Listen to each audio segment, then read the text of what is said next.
আজকে আমরা মানিক মুভি সম্পর্কে জানব।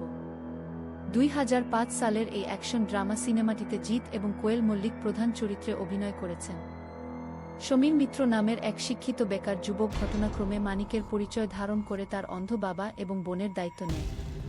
সমীর ওরফে মানিক কলকাতায় এক ব্যবসায়ীর অধীনে কাজ শুরু করে এবং তার আচরণে সবাই মুগ্ধ হয়। মিথ্যে পরিচয়ের আড়ালে নিজের পরিবারের দায়িত্ব পালন করার এই আবেগঘন গল্প দর্শকদের মন জয় করেছিল।